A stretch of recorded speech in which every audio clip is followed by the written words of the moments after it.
you talk a little bit about your own use of target language in instruction? My own use of the target language, that attitude has changed completely through the start of my experience in your class to the end of my practicum.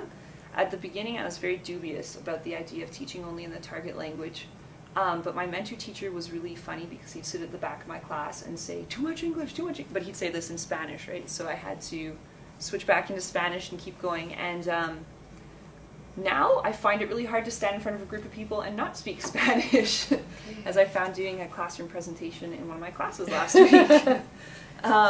So I'm all for using the target language as much as possible right now, and including my mentor teacher told little stories in the target language with occasional little sprinkles of English to kind of get the point across, but lots of gestures and acting out, and yeah, I think it's very important to teach as much as possible in the target language. Sometimes both myself and my mentor teacher would go back into English if we needed to explain something very complicated in grammar, for instance, the future tense, or we did the conditional tense with the 30s, and then it was just a 10-minute explanation in English, relating it back to English, and then they were off in Spanish after that, yeah. So why were you a little dubious way back when? I was dubious because of my teaching experience in Mexico, where I came into an elementary school situation, and I was told by the supervising teacher, who was an education prof, that I should be using only English. Turns out she was right, but at the time I didn't think that was correct, maybe because the way I'd been taught French was not with the target language. In some of the situations where I was in a French classroom, but I did not try to use the target language in Mexico, and my students didn't really know any English, even though they'd had English classes before, and if I spoke in English, I just lost complete control of the class. And I think those were factors that had less to do with me and more to do with the setup that I was placed in. Not that they have a bad education system or something like that, I just think that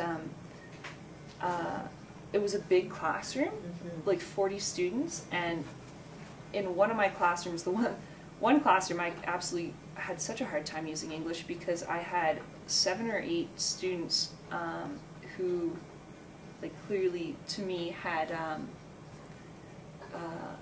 developmental issues, behavior issues that they just couldn't control, right? So that's very disruptive. And when you don't have enough of the second language to even cue them, right, that's very hard. Okay. So you would say that at that point in your evolution as a teacher, you put the classroom management as a priority above, let's say, use of target language, right?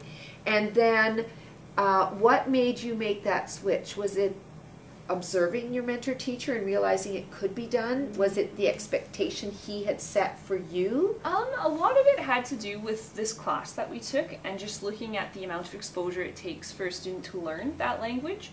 A lot of it came from talking to my friends in the classroom who had been in a high school Spanish classroom, where they said that their mentor teachers spoke almost entirely in the target language. Another thing I was worried about was relationship. Would I be able to build that relationship with the second language? And both my friends who I spoke to told me they absolutely loved their Spanish teachers and still keep in contact with them now. So obviously you can still do that.